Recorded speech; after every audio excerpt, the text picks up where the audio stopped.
बिस्मिल्लाहिर्रहमानिर्रहीम। अस्सलाम वालेकुम। क्या हाल हैं स्टूडेंट्स? ठीक हैं। अब हम एक्सरसाइज 1.5 स्टार्ट करते हैं। 1.5 में वर्ड प्रॉब्लम्स हैं, उनको हम सॉल्व करते हैं। क्वेश्चन नंबर 1 है, a population is given by n is equal to 300 e raise power 0.02 t where t is measured in hours. Find the time when population becomes 600। यानी इसमें हमने टाइम फाइंड करना है जिसमें पॉपुलेशन जो है वो 600 हो जाती है। क्वेश्चन 1 को सॉल्व करते हैं। इसमें पॉपुलेशन ग्रोथ जो है उसका फार्मूला हमने लिख लिया। Capital N is equal to 300 e raise power 0.02 t. अब उसने कहा था कि कितने वक्त में यानी कितने घंटों में आबादी जो है पॉपुलेशन जो है वो 600 हो जाएगी। तो N की वैल्यू हमने 600 लिख ली और T की वैल्यू हमने फाइंड आउट करनी है। ये 300 जो है इधर आके डिवाइड हो के 2 हो जाएगा और ये ऐसे ही है। नेक्स्ट हम दोनों तरफ लॉगरिथम लेंगे ताकि ये वाला जो अननोन है वेरिएबल है ये नीचे आ सके और इसे हम कैलकुलेट कर सकें। तो हमने दोनों साइड पे लॉगरिथम अप्लाई किया। लॉगरिथम 2 इसको कैलकुलेट किया तो हमारे पास आ गया 0.3010। अब लॉगरिथम की ये प्रॉपर्टी है कि उसके आगे जो नंबर है उसकी पावर ये शुरू में आ जाती है। इसमें वैसे तो सारी चीज़ ही शुरू में आ सकती है, लेकिन हमने सिर्फ टी को शुरू में लेके आए। वैसे ये पूरा नंबर शुरू में आ सकता है, तो टी को हम शुरू में ले आए। ई रेस पावर 0.02। अब ई की वैल्यू का हमें पता है, कैलकुलेटर से आप इसकी वैल्यू फाइंड कर सकते हैं। ये आ जाएगी 1.0202। अब इसका लॉगरिथम भी आप कैलकुलेटर से फाइंड कर लें तो हमारे पास ये आ गया। अब टी की वैल्यू हमने फाइंड करनी है। ये पूरी रकम इधर टी के साथ मल्टीप्लाई हो रही है, इधर आके डिवाइड हो जाएगी। डिवाइड हो के कैलकुलेटर पे हमारे पास आंसर आएगा 34.7 आवर्स। यानी इतने घंटों में जो आबादी है वो 600 हो जाएगी। अब क्वेश्चन नंबर 2 स्टार्ट करते हैं। A culture grows according to n is equal to 150 e raise power के t where time is measured in hours. After 10 hours the population becomes 250। Find the growth constant k. इसमें हमने के की value find करनी है जबकि 10 घंटों में 250 आबादी हो जाती है। क्वेश्चन 2 को सॉल्व करते हैं। यहाँ पे ग्रोथ रेट है कल्चर के कि वो किस रेट से ग्रो कर रहा है। Capital N is equal to 150 e raise power के टी। टी जो है ये टाइम इन आवर्स है और के इसका ग्रोथ रेट है। अब उसने कहा है कि 10 घंटों में इतनी आबादी हो जाती है यानी 250। तो ग्रोथ रेट क्या है, हमने के की वैल्यू फाइंड करनी है। तो हमने यहाँ एन की वैल्यू पुट कर ली, यहाँ पे टी की वैल्यू पुट कर ली। ये हो जाएगा ई रेस पावर 10 के। सबसे पहले 150 इधर आके डिवाइड होगा, डिवाइड होके तो हमारे पास आ गया 1.6667। तो यहाँ पे ई रेस पावर 10 के, ये 10 के है हमारे पास, इधर भी ये है। अब दोनों तरफ हमने लॉगरिथम लिया ताकि ये जो पावर में के आ रहा है ये नीचे आ जाए। तो दोनों तरफ लॉगरिथम अप्लाई किया, इसका लॉगरिथम लिया तो ये आ गया। ये नंबर एंड तक कैसे ही चलेगा। अब इधर लॉगरिथम अप्लाई किया तो के जो है ये हम इधर शुरू में ले आए। वैसे तो 10 भी आ सकता है, कोई मसला नहीं, तो लेकिन 10 इधर ही रहने दिया। अगर आप नीचे लाना चाहते हैं तो नीचे भी लेके आ सकते हैं। अब इसकी वैल्यू हमने कैलकुलेट की तो ये हमारे पास आ गई। अब इसका लॉगरिथम लिया तो ये आ गया 4.343। इसको इधर ला के डिवाइड किया तो हमारे पास के की वैल्यू आ जाएगी। तो के चूँकि ग्रोथ रेट है तो इसका कोई यूनिट नहीं होता, तो इसकी वैल्यू आ गई 0.0511। क्वेश्चन नंबर 3 करते हैं। Radioactive substance decays as n is equal to 800 e raise power minus 0.05 t where t is in hours. Find the time when amount reduces to 200। तो हमने टाइम फाइंड करना है जब amount जो है 200 हो जाती है, कितने टाइम के बाद होगा। अब क्वेश्चन नंबर 3 को सॉल्व करते हैं। ये उसका डिके जो फार्मूला है वो है। डिके में याद रखें जो ई रेस पावर होती है वो माइनस में होती है और जो ग्रोथ रेट होता है वो हमेशा प्लस में होता है। अब वो कह रहा है कि आपके पास n की वैल्यू 200 है, यानी 200 अमाउंट कब रह जाएगी। तो वो टाइम उसने हमसे पूछा है। हमने ये वैल्यू पुट की, 800 इधर आके डिवाइड हो के 0.25 होगा, ये ऐसे ही है रकम। अब दोनों तरफ हमने लॉगरिथम अप्लाई किया। दोनों तरफ जब लॉगरिथम लेंगे तो इसका लॉग आ जाएगा 0.25 का माइनस में आ जाएगा, ये वैल्यू लिख ली हमने। अब ये जो t है ये लॉगरिथम की प्रॉपर्टी की वजह से शुरू में आ गया, इसका हमने कैलकुलेटर से वैल्यू फाइंड आउट की, उसके बाद इसका लॉगरिथम लिया।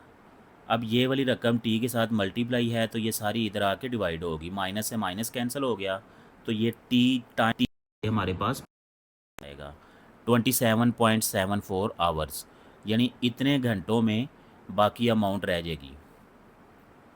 क्वेश्चन नंबर 4 स्टार्ट करते हैं। A substance decays according to n is equal to 600 e raise power के t, where time is measured in hours. After 8 hours amount becomes 400, find the decay constant. अब इसमें हमने decay constant यानी के की value find करनी है। Question number 4 solve करते हैं। ये बिल्कुल क्वेश्चन नंबर 3 जैसा है, लेकिन इसमें हमने डिके कांस्टेंट यानी के की वैल्यू फाइंड करनी है। अब चूंकि ये डिके कांस्टेंट है इसलिए इसका आंसर माइनस में आएगा। तो वो कह रहा है 8 घंटों के बाद इतनी क्वांटिटी रह जाती है 400। तो 400 लिखा इधर n की जगह पे, ये 600 इधर आके डिवाइड होगा, 400 डिवाइडेड बाई 600 ये आ जाएगा 0.67, और इधर आ रहा है ई रेस पावर 8k, क्योंकि t उसने कहा है 8। दोनों तरफ लॉगरिथम अप्लाई करेंगे, इसका लॉगरिथम लिया तो ये माइनस में आंसर आ गया, इधर लॉगरिथम अप्लाई किया तो ये जो k है ये शुरू में आ जाएगा, पावर रूल। और ई रेस पावर 8 इसकी वैल्यू हमने कैलकुलेटर से फाइंड की, फिर इसका लॉगरिथम फाइंड किया, ये आ गया। इधर ये वैल्यू है हमारे पास, इधर ये वैल्यू है, ये वैल्यू इधर आके डिवाइड होगी, ये है, ये थोड़ी सी कटिंग है, तो ये इधर आके डिवाइड होगा तो इसका आंसर हमारे पास माइनस में आएगा। के की वैल्यू आ गई -0.0501। तो ये जो एंड वाला है इसे आप इग्नोर भी कर सकते हैं, इसका आंसर ऐसे भी लिख सकते हैं k इज़ इक्वल टू -0.05। तो इसका कोई यूनिट नहीं क्योंकि ये डिके कांस्टेंट है। अब क्वेश्चन नंबर 5 करते हैं। A sound has intensity I is equal to 10 raise power -6 watts पर metre square and reference intensity I naught is equal to 10 raised power -12 watts per meter square. Find sound level in decibels. Question 5 को solve करते हैं।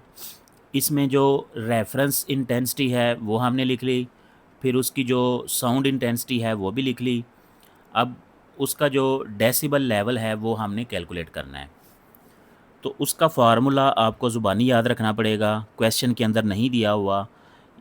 ये होता है इन sound level होता है 10 logarithm I/I0। I0 जो है ये रेफरेंस इंटेंसिटी है। तो ये वैल्यूज़ पुट की, इनको सिंप्लीफाई किया, ये -12 ऊपर जाके +12 हो जाएगी, तो +6 आंसर आ गया। अब लॉगरिथम की ये प्रॉपर्टी है कि ये पावर शुरू में आ जाएगी, ये इससे मल्टीप्लाई होके, अब लॉगरिथम की ये प्रॉपर्टी है कि ये 6 इधर शुरू में आ जाएगा और इधर ऑलरेडी 10 है, इससे मल्टीप्लाई हो के 60 हो जाएगा। अब लॉगरिथम 10 जो है ये 1 होता है, तो ये 61 से मल्टीप्लाई हो के 60 आंसर आ जाएगा। तो साउंड लेवल जो है वो 60 डेसिबल होगा, ये इसका आंसर है। अब क्वेश्चन नंबर 6 स्टार्ट करते हैं। A sound has level L is equal to 80 decibels and reference intensity is 10 raise power -12 watts पर metre square. Find the intensity I। Question 6 को सॉल्व करते हैं। साउंड लेवल दिया हुआ है 80 डेसिबल, रेफरेंस लेवल भी गिवन है, हमने साउंड इंटेंसिटी फाइंड करनी है। तो ये फार्मूला लिखा, ये फार्मूला आपको ज़ुबानी याद करना पड़ेगा। Sound level is equal to 10 logarithm I/I0। अब यहाँ पे वैल्यूज़ पुट करते हैं। वैल्यूज़ पुट की, साउंड लेवल 80 था, ये 10 ऐसे ही है, और रेफरेंस इंटेंसिटी जो है वो 10 रेज पावर -12 है। अब ये वाला 10 इधर आके डिवाइड होके 8 हो गया। अब इसे हम एक्सपोनेंशियल फॉर्म में लिखते हैं ताकि इसका लॉगरिथम ख़त्म हो जाए। अब देखें यहाँ पे बेस कुछ नहीं लिखा हुआ, तो याद रखें अगर किसी रकम लॉगरिथम का बेस कुछ ना लिखा हो तो उसका बेस हमेशा 10 होता है। तो ये हमने अपने पास से लिख दिया, क्योंकि ये कॉमन लॉगरिथम है और कॉमन लॉगरिथम का बेस हमेशा 10 होता है, और 10 जो बेस है वो लिखने की ज़रूरत नहीं होती। अंडरस्टूड है कि ये 10 है। तो यहाँ हमने इसलिए लिखा क्योंकि हमने इसको यूज़ करना है आगे। तो ये बेस इस बेस में आ जाएगा और ये वाला नंबर इसकी पावर में आ जाएगा, और ये जो पूरी रकम है ये इक्वल के दूसरी तरफ चली जाएगी। अब यहाँ ये जो 10 रेज़ पावर -12 है इधर आके मल्टीप्लाई होगा, तो मल्टीप्लाई होगा 8 - 12, तो ये सिंप्लीफाई होकर 10 पावर -4। तो ये हमारे पास आई की वैल्यू आई है, साउंड इंटेंसिटी जो उसने पूछी हुई है, वाट्स पर मीटर स्क्वेयर। अब क्वेश्चन नंबर 7 करते हैं। A quantity changes according to n is equal to 500 e raise power kt, if n is equal to 250 when t is equal to 5। Find the value of constant k quantity n when t is equal to 10। तो इस question में हमने दो parts find करने हैं। पहले में k find करना है और दूसरे में n फाइंड करना है। क्वेश्चन नंबर 7 को सॉल्व करते हैं। ये ग्रोथ रेट दिया हुआ है। अब वो कहता है n की वैल्यू 250 है और टाइम आपके पास 5 आवर्स हैं, तो k यानी ग्रोथ रेट क्या होगा। तो हमने ये फार्मूला लिखा कि n की वैल्यू 250 पुट कर दी, 500 इधर आके डिवाइड होके 0.5 देगा, e रेस पावर 5k। ये 5 जो है ये हमने t की जगह पे पुट किया था, तो ये रिलेशन बन गया। दोनों तरफ हम लॉगरिथम लेंगे, दोनों तरफ हमने लॉगरिथम अप्लाई किया। ये हो गया नेचुरल लॉग 0.5। इसका जब कैलकुलेटर से आंसर निकाला तो ये आ गया। अब यहाँ पे जो 5k है इसको हम शुरू में ले आए, तो natural log e is equal to 1, तो ये 1 हो गया, इससे मल्टीप्लाई हो के k हो गया। ये जैसे पहले क्वेश्चन किए हैं वैसे भी हो सकते हैं कि आप कॉमन लॉगरिथम अप्लाई करें और k जो है शुरू में ले आएँ, 5 इधर ही रहने दें।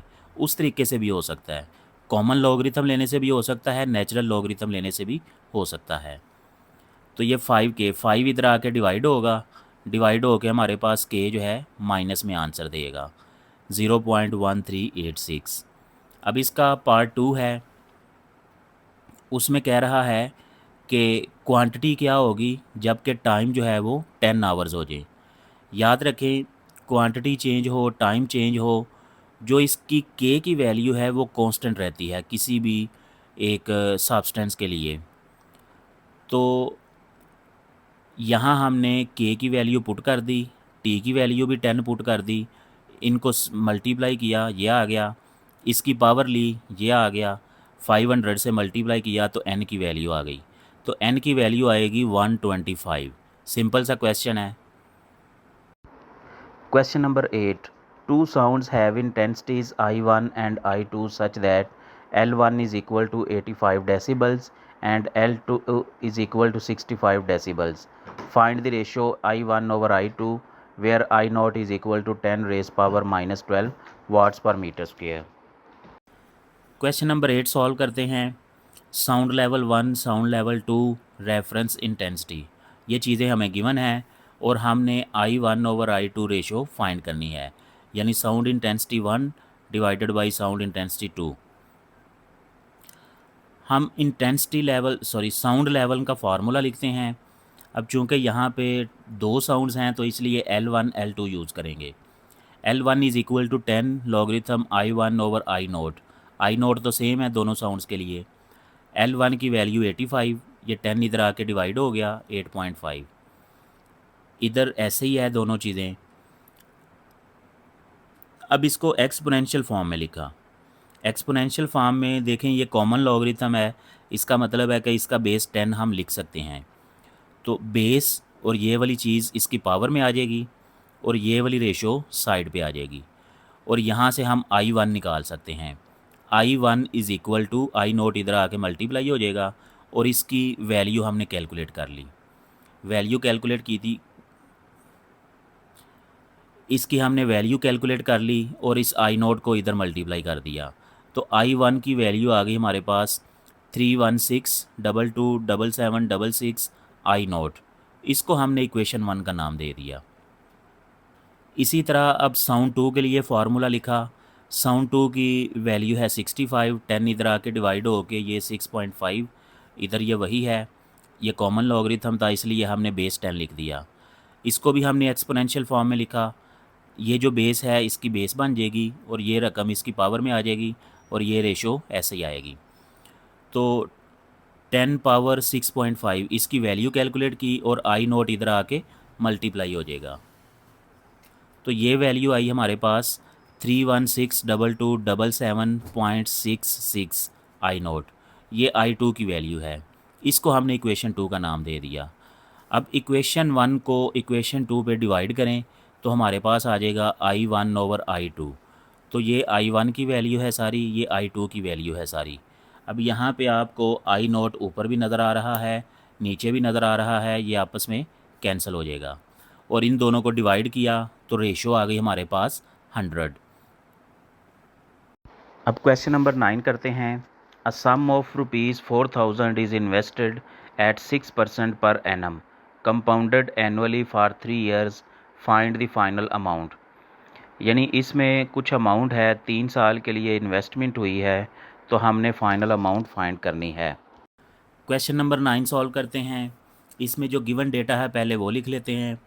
जो इनिशियल अमाउंट है उसको हमने पी से ज़ाहिर कर दिया 4000 रुपीज़, और उसका जो ग्रोथ रेट है वो है 6%। इसकी परसेंटेज ख़त्म करके हमने नंबर की शक्ल में लिखा। उसके बाद उसकी जो कंपाउंडिंग है वो एनुअली है, और जब एनुअली कंपाउंडिंग हो तो एन की वैल्यू हम 1 लिखते हैं, और ये कब तक चली, 3 साल के लिए। तो हमने इसका फार्मूला लिखा, amount is equal to P into 1 + R/n, सारे की पावर है NT। तो हमारे सारी चीज़ें हैं, पुट करें और इसे सिंप्लीफाई करें। P की वैल्यू पुट की, R की वैल्यू पुट की, N की वैल्यू 1 है, इधर भी 1 × 3, तो ये 3 हो गया, ये ऐसे ही आ जाएगा, इसमें प्लस हो के 1.06। इसकी हमने पावर 3 ली, क्यूब लिया तो ये आ गया। इन दोनों को मल्टीप्लाई किया तो हमारे पास आंसर आ गया 4764, यानी 4764 रुपीज़। तो ये 3 साल बाद उसके पास इतने पैसे होंगे। अब question number 10, a sum of 5000 rupees becomes 6324.48 when invested at 8% per annum, compounded annually, find the time T. यानी इसमें हमने टाइम फाइंड करना है कि कितनी देर बाद ये अमाउंट इतने रुपीज़ हो गई। क्वेश्चन नंबर 10 सॉल्व करते हैं। इसमें जो गिवन डेटा पहले वो लिख लेते हैं। इनिशियल अमाउंट है 5000 रुपीज़, फाइनल अमाउंट है 6324.48 रुपीज़, और उसका जो रेट है वो 8% है। इसको नंबर में चेंज किया, परसेंटेज ख़त्म की। कंपाउंडिंग उसकी एनुअली है इसलिए एन की वैल्यू 1 है। तो कितना टाइम उसको लगेगा इस अमाउंट को ये अमाउंट बनाने के लिए। फार्मूला वही है, A=P into 1 + R/n raise power NT। Values put कर लें। अब ये वाला नंबर इधर आके डिवाइड होगा, डिवाइड होके ये आंसर दे देगा। अब इन दोनों को सिंप्लीफाई किया, 1.08, T 1 से मल्टीप्लाई हो गए T, यही चीज़। अब दोनों तरफ हम लॉगरिथम अप्लाई करते हैं ताकि ये जो पावर में वेरिएबल है इसको हम नीचे लेके आ सकें। तो इधर भी लॉगरिथम अप्लाई किया, इधर भी लॉगरिथम अप्लाई किया, ये T इधर शुरू में आ जाएगा। इसका लॉगरिथम लिया तो ये आ गया, इसका लॉगरिथम लिया तो ये आ गया। अब ये रकम इधर आके डिवाइड होगी तो हमारे पास T का आंसर आ जाएगा, यानी तकरीबन 3 साल बाद वो उस अमाउंट तक पहुंच जाएगा। अब question number 11, a sum of 3000 rupees is invested at 5% per annum, compounded continuously for 4 years, find the final amount. अब इसमें जो फार्मूला है वो चेंज है क्योंकि कंपाउंडेड एनुअली है, फाइनल अमाउंट फाइंड करनी है। क्वेश्चन नंबर 11 सॉल्व करते हैं। इसमें प्रिंसिपल अमाउंट यानी स्टार्टिंग अमाउंट जो है वो 3000 रुपीज़ है। इसका जो रेट है वो 5% है, इसे नंबर में चेंज किया और 4 साल के लिए ये है। उसके बाद इसकी जो कंपाउंडिंग है ये कंटिन्यूस है। अब कंटिन्यूस कंपाउंडिंग के लिए फार्मूला डिफरेंट है। फाइनल अमाउंट फाइंड करनी है। A is equal to P e raise power are T. अब वैल्यूज़ पुट करेंगे, पी की वैल्यू, आर की वैल्यू, टी की वैल्यू, इनको मल्टीप्लाई किया 0.2, इसको कैलकुलेट किया तो ये आ गया, इन दोनों को मल्टीप्लाई किया तो ये आ गया। तो फाइनल अमाउंट आ गई हमारे पास 3664.2 रुपीज़। अब इसका last question, question number 12, an amount of 2000 rupees becomes 3320.12 under continuously compounding at 6% per annum, find the time T. इसमें हमने टाइम फाइंड करना है कि कितनी देर बाद ये अमाउंट इतनी बन जाती है। अब इस एक्सरसाइज का लास्ट क्वेश्चन सॉल्व करते हैं। क्वेश्चन नंबर 12, जो गिवन डेटा है वो लिख लिया। इनिशियल अमाउंट है 2000 रुपीज़, फाइनल अमाउंट है 3320.12 रुपीज़, रेट है उसका 0.06 और टाइम कितने टाइम के लिए ये अमाउंट बनी है, और इसकी जो कंपाउंडिंग है वो भी कंटिन्यूस है। तो इसलिए हम ये फार्मूला लिखेंगे, A is equal to P e raise power are t. A की वैल्यू पुट की, पी की वैल्यू पुट की, आर की वैल्यू पुट की, ये इधर आके डिवाइड हो के 1.66 हो गया। अब दोनों तरफ हमने नेचुरल लॉग ले लिया। आप नेचुरल लॉग भी अप्लाई कर सकते हैं, कॉमन लॉगरिथम भी अप्लाई कर सकते हैं, आंसर सेम आएगा दोनों का। अब यहाँ पे इसका लॉग लिया तो ये आ गया। अब ये पावर जो है ये पूरी की पूरी हम शुरू में ले आए, तो ये लॉग ई बचा, ये 1 के बराबर होता है। अब ये वाला नंबर इधर आके डिवाइड हुआ, डिवाइड हो के तो हमारे पास टाइम आ गया 8.45 ईयर्स, यानी इतनी अमाउंट बनने के लिए हमें इतने साल चाहिए। तो यहाँ पे हमारा लास्ट क्वेश्चन कंप्लीट हो जाता है और एक्सरसाइज 1.5 भी कंप्लीट हो जाती है और चैप्टर नंबर 1 भी कंप्लीट हो जाता है। उम्मीद है कि चैप्टर 1 में जो भी क्वेश्चंस थे, जो भी कॉन्सेप्ट हैं, आपको अच्छी तरह समझ आ गए होंगे। फिर भी आप कहीं पे कोई प्रॉब्लम फ़ील कर रहे हैं, कहीं पे कोई कॉन्सेप्ट या क्वेश्चन किसी स्टेप की समझ नहीं आ रही, तो ओपनली आप डिस्कस कर सकते हैं, कमेंट सेक्शन में आकर डिस्कस कर सकते हैं, या डिस्क्रिप्शन में जो मेरा व्हाट्सएप नंबर गिवन है वहाँ पे आके आप कॉन्सेप्ट कर सकते हैं। Most welcome.